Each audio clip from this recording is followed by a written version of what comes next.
एक आरोप ये भी है कि यहाँ पर मुखिया जी के पीछे जमीन है। यहाँ पर ये भी आरोप है कि अन्य लोग जो मुखिया जी के समर्थक हैं वो कुछ जमीनों को कैप्चर करके रखे हैं, जिसको लेकर के कि मुखिया जी चाहते हैं कि ये जमीन उसी के कैप्चर में ही रहे और ये बातें जो पहले जो जमीन जिस पर लोग बसे हैं उनको हटाया जाए। उनका जमीन पीछे है, क्योंकि मुखिया जी के बहुत ऐसे चहेते लोग हैं जो हम किसी समाज को ठेस पहुंचाना नहीं चाहते। हम नहीं चाहते कि किसी जाति विशेष को हम ठेस पहुंचाए। हो सकता है मुखिया जी के कुछ अपने निजी लोग होंगे जिनका जमीन पीछे होंगे।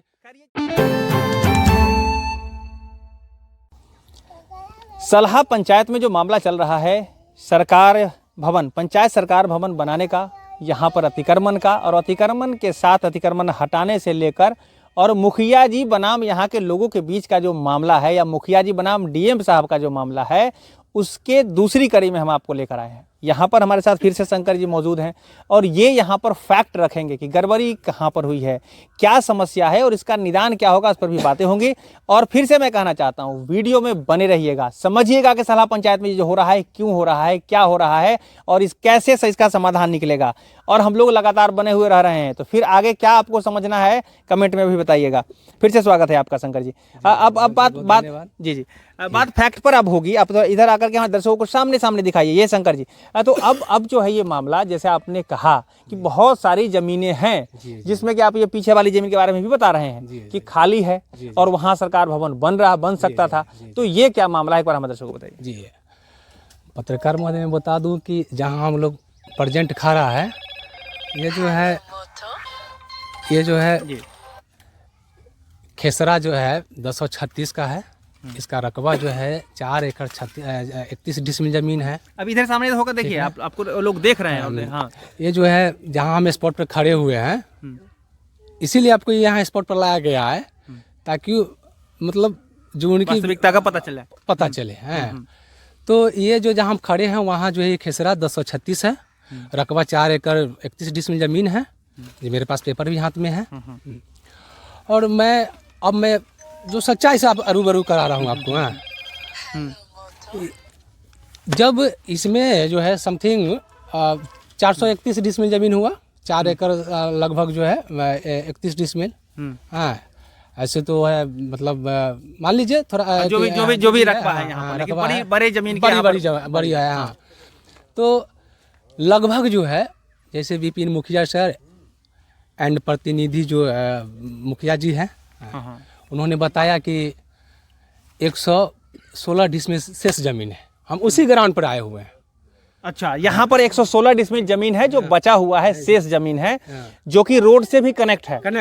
अच्छा, मैं मुखिया जी, आपके चैनल के माध्यम से मैं मुखिया जी से पूछना चाहता हूँ कि मुखिया जी, यह जमीन आप क्यों नहीं चिन्हित किए? यह जमीन को आपने क्यों नहीं चिन्हित किए? इस जमीन को क्यों नहीं आपने प्रस्ताव दिया बिहार सरकार का भवन बनाने के लिए? हम आपसे फिर से इस सवाल का जवाब भी पूछ लेते हैं। अभी इधर सामने लोगों को दिखाइए, आपको मुखिया जी भी देख रहे हैं, सब लोग देख रहे हैं। देखिए ये है। अच्छा, आपने कहा 116 डिसमिल जमीन यहाँ पर खाली है और मुखिया जी ने उस जमीन का प्रस्ताव दे दिया बनाने को सरकार भवन, जहाँ पर लोग बसते हैं। ठीक है, तो अब आप बताइए कि क्यों ऐसा किए मुखिया जी? अभी तो इस बात का तो जवाब मुखिया जी देंगे। आपकी नज़र में एक तरफ होता है ना, मन में चल रहा होगा ये बात, क्योंकि मुखिया जी का बनाम चल रहा है मामला अभी। जी, बहुत अच्छा क्वेश्चन है। पत्रकार महोदय, मैं आपका नाम थोड़ा सा जान लूं। अभिषेक मेरा नाम है, चौपाल। जी, अभिषेक जी, बहुत बहुत धन्यवाद इस क्वेश्चन पूछने के लिए। इस बात का जवाब मुझे भी मन में संदेह हुआ कि आखिर 116 डिसमिल जो शेष जमीन बचा हुआ है, उस जमीन पर क्यों नहीं प्रस्ताव दी? उस जमीन पर क्यों नहीं सीओ साहब से बात करके और अपने विचार को रखते कि हाँ सीओ महोदय, जो 44 डिसमिल जमीन है जिसका खेसरा 276 है, उस पर जो है बहुत सारा गरीब गुरबा बसा हुआ है, जो बहुत भूमिहीन लोग हैं, उसको छोड़ दिया जाए और जो शेष 116 डिसमिल जमीन है उस पर जो है इस चीज़ को बना दिया जाए। इसी चीज़ को जो है एनओसी पास कर दिया जाए, इसी चीज़ को प्रस्ताव दिया जाए आगे। तो इतने मुखिया जी बताएंगे ना, ऐसा तो नहीं अभिषेक जी कि ये जो 116 डिसमिल जमीन है ये उन्हीं लोग का कब्जे में है। मुझे इस बात का जो है जानकारी मुखिया जी से लेना है और मैं डीएम महोदय साहब से, जिला पदाधिकारी महोदय से मैं हाथ जोड़ के विनती करता हूं कि इस 116 डिसमिल जो शेष जमीन बचे हुए हैं ये किनके कब्जे में है, कौन लोग इसको कब्जा करके रखे हुए हैं, इस जमीन को क्यों नहीं प्रस्ताव दिए, इस चीज़ को आप जांच कराइए। ये बड़ा सवाल है। ध्यान रखिएगा, ये जो पंचायत है सलहा पंचायत, और जैसा कि इन्होंने पेपर में जो दिखाया है मुझे, बहुत सारी ऐसी ज़मीन है जिस ज़मीन पर अन्य लोगों का कब्जा है, सरकारी ज़मीन है। अब इस मामले को लेकर आगे क्या होगा, कैसे होगा, ये तो अब सरकारी अधिकारी को देखना है। अच्छा, एक बात और बताइए, अभी जैसा एक बात और आपने मुझे कहा कि वो जो ज़मीन है जहाँ पर पंचायत सरकार भवन बनाना चाहते हैं, इसमें व्यक्तिगत मुखिया जी का क्या फ़ायदा होने वाला है, क्या कुछ आपको लगता है? हो सकता है अभिषेक जी, ये लोग गरीब गुरबा जो हैं, मुझे पता चला है, जब मुझे आने के बाद पता चला कि ये थोड़ा सा होता है, पंचायत का मुखिया है, थोड़ा सा होता है विरोधाभास, तो थोड़ा सा होता है ना, जो पहले के मुखिया होंगे इनसे कुछ इनको विरोधाभास होंगे, हो सकता है गरीब गुरबा जो उनका सपोर्टर होंगे। क्या देखिए, बात फैक्ट पर रखिए, आपके मन में क्या चल रहा है या अन्य लोगों को भी चल रहा है तो आप लोग भी कहिएगा। मुखिया जी ने अगर आपके वहां पर जहां पर लोग बसते हैं वहां की जमीन का अगर नाम दिया, अगर ऐसी बात अगर है, तो फिर उनका क्या व्यक्तिगत फायदा हो सकता है इस मामले को लेकर? और शायद ये भी होगा, मुखिया जी के कुछ अपने लोग होंगे, अपने कुछ चहेते होंगे, जिनका जो है 44 डिसमिल जो यहाँ गरीब गुरबा बसे होंगे, वहाँ उनके पीछे जो है उन्हीं चहेते लोग के जमीन होंगे। अरे है कि नहीं, सो बताइए, क्या है ऐसा बात? आप और क्या, आप इधर आइए, इधर आइए। जैसा कि इन्होंने कहा बात, आप इधर आइए, ग्रामीण आप आइए। क्या नाम क्या हुआ आपका? मुन्ना पासवान। ये मुन्ना जी, आप एक बात बताइए कि यहाँ पर मुखिया जी जो आप लोगों को जमीन में यहाँ पर कह रहे हैं सरकार भवन बने, इसमें मुखिया जी का व्यक्तिगत क्या फायदा? फायदा है जो उनको जमीन है बगल में, देखते हैं जो इसमें हम रोड खोलें, इसमें रोड खोल दें, जो हमारे यादव लोग को दिक्कत नहीं हो। आप लोग रोड मतलब जब जहाँ पर बस रहे हैं वहाँ पर उनके पीछे उनकी जमीन है? हाँ। कितनी जमीन है उनकी? होगा 1 बीघा। इतने जमीन तो कैसे होगा? हम लोग पता है मुखिया जी के पास बहुत जमीन नहीं है, गरीब आदमी है मुखिया जी। गरीब कैसे हैं? जमीन तो सब तरह है उनको, तो गरीब कैसे है? सब तरह जमीन है। ये बनाते हैं से हम जमीन बेच आप इधर आप इधर सामने आइए। देखिए, बात को फैक्ट के साथ बात रखिएगा। बात में कोई भी अपशब्द नहीं कहना चाहता हूँ, कोई ऐसी बात नहीं कहना चाहता जिससे कोई मामला कोई है, लेकिन फैक्ट क्या है, क्या इनके पीछे मुखिया जी की अपनी जमीन है, क्या वो रास्ता देना चाहते हैं या क्या मामला है, ये आप बताइए। मुखिया जी तो कहते हैं से चिराग जी से हम 2 लाख रुपया देते हैं, हम 1 लाख रुपया आप दीजिए, सब जितना है उसका घर बनवाइए, इतना टेंडर लेता है, ये बात हो रहा है मुखिया जी।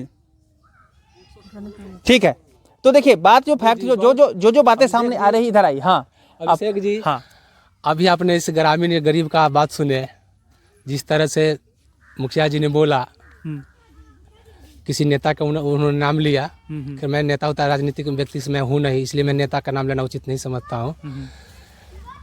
ये गरीब महोदय ने बताया कि मुखिया जी जो है चिराग जी देंगे 1 लाख, तो हम देंगे 2 लाख, हम जहाँ से देंगे बेच कर देंगे, घर बेच कर देंगे, बाकी देंगे। तो क्या इनसे पहले मुखिया जी को, क्या इससे पहले जो है ये जो है झोपड़ी को थोड़ा सा कमरा से दिखा देंगे वीडियो में, आपके सारे स्क्रीन पर दिख रहा है, रिकॉर्ड वीडियो में आपने लगभग जो है 3.5 साल का कार्यकाल आपने पूर्ण किया। क्या 3.5 साल से आपको ये जो है दलित का बस्ती नहीं दिखाई दे रहा था? हाँ, मैं उसी पर मैं जो महसूस कर रहा हूँ बता दूं दर्शकों को। देखिए, यहाँ पर कई सारी बातें सामने आ रही है, लेकिन ये एक पक्ष है, मैं बार बार कहना चाहूँगा, ये एक पक्ष है जो इनके मन में सवाल चल रहा है, और बातें मुखिया जी और इन लोगों के बीच में जो उलझी पड़ी है, इसमें समाज इसमें जो देख रहा है ना, तो हम आप समाज के बीच ये मामला लेकर आना चाहते हैं कि इन लोगों का एक आरोप ये भी है कि यहाँ पर मुखिया जी के पीछे जमीन है। यहाँ पर यह भी आरोप है कि अन्य लोग जो मुखिया जी के समर्थक हैं वो कुछ जमीनों को कैप्चर करके रखे हैं, जिसको लेकर के कि मुखिया जी चाहते हैं कि ये जमीन उसी के कैप्चर में ही रहे, और ये बातें जो पहले जो जमीन जिस पर लोग बसे हैं उनको हटाया जाए। क्या यही बातें है ना जो मैं बोल रहा हूँ? सही बोल रहा हूँ? जी, उनका जमीन पीछे है, क्योंकि मुखिया जी के बहुत ऐसे चहेते लोग हैं जो हम किसी समाज को ठेस पहुंचाना नहीं चाहते, हम नहीं चाहते कि किसी जाति विशेष को हम ठेस पहुंचाए। हो सकता है मुखिया जी के कुछ अपने निजी लोग होंगे जिनका जमीन पीछे होंगे। खैर, ये जांच का विषय है। और देखिए, ये जो बातें हैं ना, मैं आपको बता दूं कि कई सारे पन्नों में इन्होंने क्या क्या जो आवेदन रखे, एक बार आप फिर दर्शकों को हमारे बताइए क्या क्या आवेदन है इसमें। जी, ये जो है सीओ साहब का नोटिस है। जी, ये नोटिस देखिए, यहाँ पर नोटिस है, और इस नोटिस में जो है ना, मैं वही पहले की वीडियो में मैंने आपको बताया था कि आपने देखा होगा, अंचल कार्यालय सहदेई बुजुर्ग से नोटिस जारी किया गया है 15/1/25 को। ये यहाँ पर डेट है, 16 को काट के 15 बनाया गया है। 153 है ना इसका पत्रांक। जी, ये सही है कि आप लोगों ने कुछ किया है? जी जी जी, नहीं हम लोग तो कुछ नहीं किए। यहाँ पर डेट नीचे भी लिखा है, अंचल अधिकारी का सिग्नेचर है। तो ये ही नोटिस है जो कि जिस आधार पर यहाँ पर खाली कराया गया था। अब दूसरा बात जो है, इसमें कई सारी जमीनें हैं, जिसमें जिस जमीन में आप देख सकते हैं यहाँ पर कि इसमें जो है वो सरकार की जमीन के बारे में यहाँ पर बताया गया है, बिहार सरकार, बिहार रैयत का नाम बिहार सरकार, ठीक है। तो इस तरह से बहुत सारी ऐसी जमीनें हैं जिसका कि इनके पास कागजात इन्होंने कलेक्ट किया है शंकर जी ने, और ये भी सामाजिक कार्यकर्ता हैं। तो ये सारा कुछ जो है वो आपके बीच हम लेकर आए हैं। और ध्यान रखिएगा कि इसमें बातें जो सिर्फ इतनी हैं कि मुखिया जी बनाम ये जो मामला चल रहा है ना, या डीएम साहब बनाम मुखिया जी का मामला जो चल रहा है, ये व्यक्तिगत मामला नहीं है। यहाँ पर लोगों को घर चाहिए, यहाँ पर लोगों को ज़मीन चाहिए, यहाँ पर लोगों के जीवन की जो सरकार की कही बातें हैं, चूँकि स्टेट जो हमारा है वो आप जो सारे लोगों को ये चीज़ बताया है, लोगों को जो हमारे कानून में भी है कि आप जितने भी बेघर लोग हैं उनको घर दीजिएगा, उनको बसाइएगा, उजाड़िएगा नहीं। मामला वहाँ का है। मामला ये है कि यहाँ अब लोग जो जिस तरह से पहले समझ रहे थे कि जिसको जहाँ हाँकेंगे चला जाएगा, वो बातें नहीं है। यहाँ पर सामाजिक कार्यकर्ता भी कई सारे खड़े हो गए हैं। और मामला ये है कि जो मुखिया जी हैं वो तो मुखिया जी है, ये हैं, अन्य लोग भी इससे जुड़े हुए हैं। और सब लोगों को मिलकर मैं यही कहना चाहूँगा कि समाज हित में जो बेहतर डिसीजन होगा वो लेने का प्रयास करिएगा। हम अगली वीडियो में और कुछ लेते रहेंगे। और क्या कुछ कहना चाहते हैं आप बताइए। देखिए अभिषेक जी, मैं मुखिया जी से मैं अभिषेक जी, मैं एक चीज़ और बता दूं आपको। मुझे एक और पेपर कलेक्ट हुआ है, जो थाना नंबर जो है राजस्व थाना नंबर जो है 565, मौजा है सलहे पंचायत में आता है, गांव सलहे है। इसमें एक खाता है 397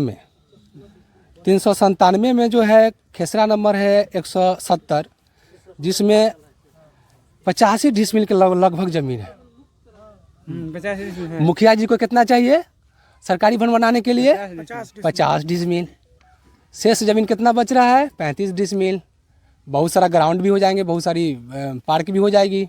हाँ, तो ये कहाँ का है जगह, लोकेशन कहाँ है? ये लोकेशन इसी पंचायत का है, इसी पंचायत का जस्ट बगल में है। हम लोग गए। अगले वीडियो में वहां भी चलेंगे, छोड़ेंगे नहीं। अगले वीडियो में वहां भी चलते हैं, देखते हैं कि क्या मामला है। लोग अगर ये कह रहे हैं तो हकीकत क्या है। खैर, कागजी बातें जो होती है, मैं फिर से कहना चाहूंगा, ये मैं आपको रिपोर्ट दे रहा हूं, यहाँ के लोगों की बातें आप तक लेकर आ रहा हूं। लेकिन जो जांच है, जो प्रक्रियाएं हैं, जो कागजी कार्रवाई होती है, उसमें आप अधिकारी पदाधिकारी सहयोग करिए, समझिए कि क्या है। और अब कुछ जानकारी मिले तो हमें भी शेयर करिएगा। नंबर मेरा डिस्प्ले करता रहता है, आप उस नंबर पर सीधे संपर्क कर सकते हैं। हम आपके बीच जरूर आएंगे और आपकी बात भी दृष्टिनों तक पहुंचाने का प्रयास करेंगे। लेकिन मामला को उलझाइए नहीं, मामला को सलटाइए, और सलटने का रास्ता तो मुझे दिख रहा है, हम अगले वीडियो में और बताते हैं। तो हम लोग चलते हैं अगले वीडियो में वहां पर। तैयार हैं आप? जी तैयार है, बिल्कुल तैयार है। ठीक है, तो अगले वीडियो में देखिए, तैयार रहिए आप। हम दिखाते हैं वो जगह जहां पर ये लोग बता रहे हैं कि खाली जमीन है, जहां पर लोग बता रहे हैं कि बन सकता था, सड़क भी है उसके आगे खाली है, सड़क भी है, कोई प्रतिरोध भी नहीं है, सड़क भी, कोई विरोध अभिषेक जी मैं अरे समाधान का समाधान दिखेगा। और कस्बा किसके कब्जे में है? जी अभी बिल्कुल खाली है, पूरा खाली है, खाली है। अब बताइए, खाली जमीन है तो इस पर हम अगले वीडियो में लेकर आते हैं। बने रहिए, जुड़े रहिए, कमेंट में बताइए कि आप क्या जानकारी चाहिए और इसका समाधान निकलेगा, हम आशा रखते हैं। आप बताइए कि समाधान कैसे निकलेगा। और उलझाने वाले जो लोग हैं सतर्क हो जाइए, क्या कहीं उलझाते आप भी ना उलझ जाए। बने ही चौपाल समाचार के साथ, मैं अभिषेक आनंद। चौपाल समाचार के लिए धन्यवाद।